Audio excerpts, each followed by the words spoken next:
The Lord's our rock, in Him we hide, a shelter in the time of storm.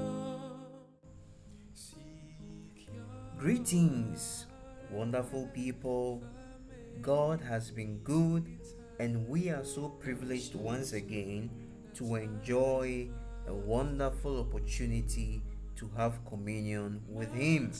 I believe wherever you are, you have been given an ultimate grace with which you have to participate in our discourse in the Sabbath School. I welcome you to Study Inside the Sabbath School within 10 minutes, and we are having the full lesson 2 summary.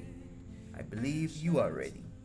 May the Lord help us and guide us through as we comprehend in a summary fashion God's mission to us, part 2.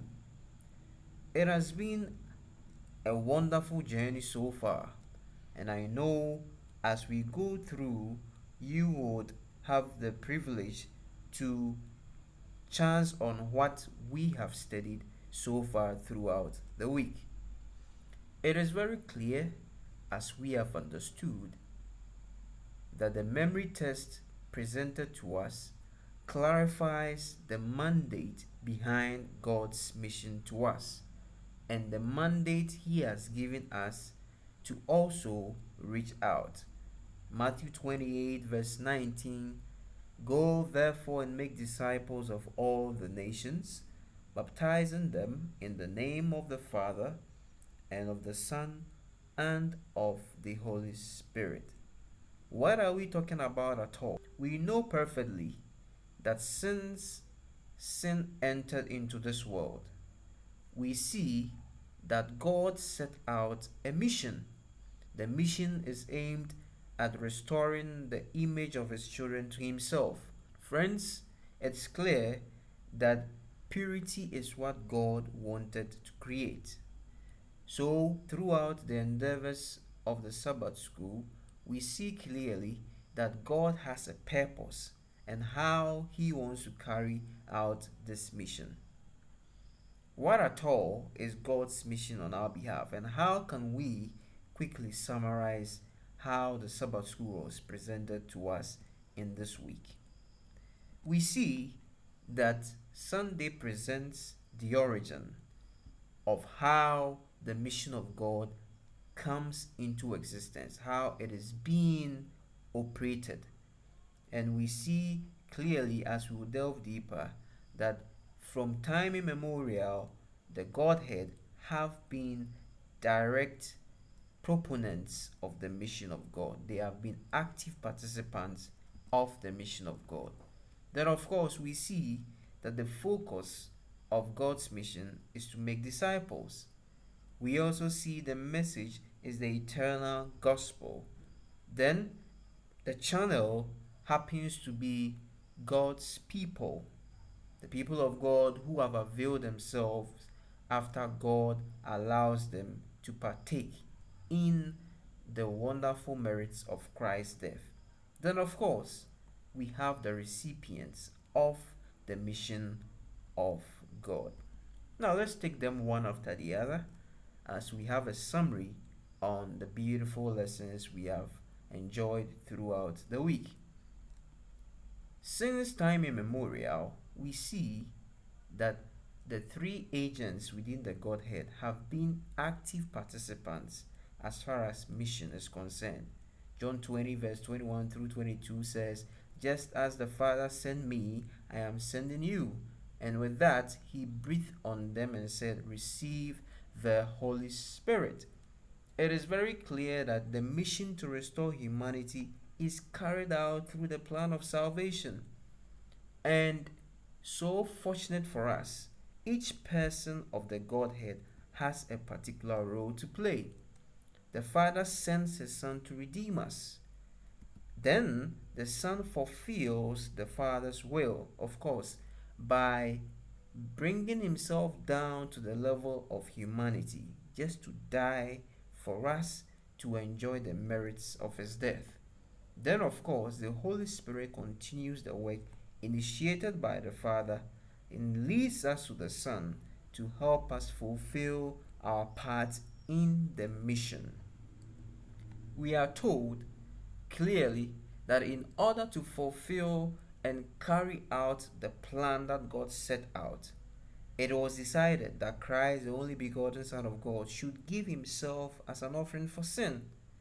So with Christ, he gave all the resources of heaven that nothing might be wanting in the plan for man's uplifting. And this is the love we can always contemplate and never understand. The second day, which happens to be Monday, clarified the focus of mission being making disciples, and it brings to mind the idea behind God's original mission to us. So that he could bring us back to himself, God initiated mission. And in essence, all who come to understand the rationale behind God's mission to us also are encouraged to make disciples. Matthew 28, verse 19, go then to all peoples everywhere and make them my disciples. So the primary goal of the mission is to make disciples. As people come into contact with God, as we come to understand his mission to us, we are also encouraged to reach out to other people. So severally, on different occasions, people who have been energized by the message are baptized and taught to observe all that Jesus has commanded them. So the Father determined that with the presence of Jesus and the power of the Holy Spirit, we would also take the gospel to every human being on our planet. That is the focus of the mission, which is making disciples. And we are encouraged in our own way by the direction of God to make this happen. How can we make disciples if we do not have a central message? What was the central message of God? We see in the end time an angel fly in the midst of heaven having a particular everlasting gospel. And it tells you how significant the mission of God is, especially in the context of the message which is within this mission. What at all is the eternal gospel? And Paul clarifies this by giving us a summary, which I have also put together for us to understand. We see that Jesus came to our world and lived a perfect life. It is clear he died on the cross to bear our sins.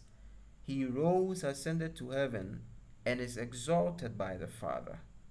Currently, he intercedes for us in the heavenly sanctuary, and we know a time to come, which is very close and soon, he will return to take us in glory to heaven. Then finally, God's kingdom will be established on the earth.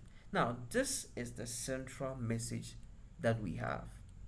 An eternal gospel with which those who are focused with mission can reach the world. It is our duty to be prepared and to prepare others so that at the coming of Christ we can be restored to the image of God and live eternally with him. Friends, it gets more interesting. As we are acquainted with the message, it is equally relevant to know those who are mandated to carry this message. From time immemorial, we see that God selects a particular people to always represent his initiatives, to always be channels through which he carries his mission. And I would want to emphasize that anyone who identifies with the people of God should be mission minded, because the people of God are the church. The missionary strategy of God since time immemorial has been to reach out and to bring people through whom he can reach out to the world. Currently, we are to go into the world and share the gospel. All other things that come aside the sharing of the gospel should be as a consequence of the mission of God. In a nutshell, as a church, as a people of God, everything that we do in the context of mission should be a consequence of we having experienced the merits of Christ's love to us. Continuing, we cannot share without a particular arena. We cannot share the eternal gospel without those who receive our gospel. Acts chapter 1 verse 8, but you will receive power when the Holy Spirit comes upon you, and you will be my witnesses, telling about me everywhere, in Jerusalem, throughout Judea, in Samaria, and to the ends of the earth. Here, we see in a summary fashion how Jesus Christ segmented the preaching of the gospel. He told the disciples to go to Jerusalem, and in our case, Jerusalem represents our family and our close friends. Then again to Judea. In our case, Judea represents our acquaintances, our workplace, our neighborhood. Again, he talked about Samaria. Samaria represents our city and our country. Then to the ends of the world. How do we reach the ends of the world? Now we think about places where there have been a lot of conflicts. Recently, we hear of Hamas, Israel, Gaza Strip wars, and all of that, Ukraine, Russia wars. How do we reach these people? Luckily for us, by way of internet, by way of the television, by way of books, we are mandated to reach them all. That is our arena. That is our recipient of God's mission. This is our ultimate place of mission. And we are told that the Savior's commission to the disciples included all believers. We are not bound by race, by ethnicity. So it is a fatal mistake to suppose that the work of saving souls depends alone on the ordained minister. No, it is a collective effort. For this work, the church was established, that is the work of mission, and all who take upon themselves its sacred vows are thereby pledged to be co-workers with Christ. This is our challenge, and I urge you and want to encourage you to pray every day to find a way to reach out. Remember, all who identify with God's people are mission oriented. Anything that comes as a result of mission is what God craves much attention for. May God be with you and give you the strength for mission, because He has been on a mission to us. Amen. And shelter in the time of storm.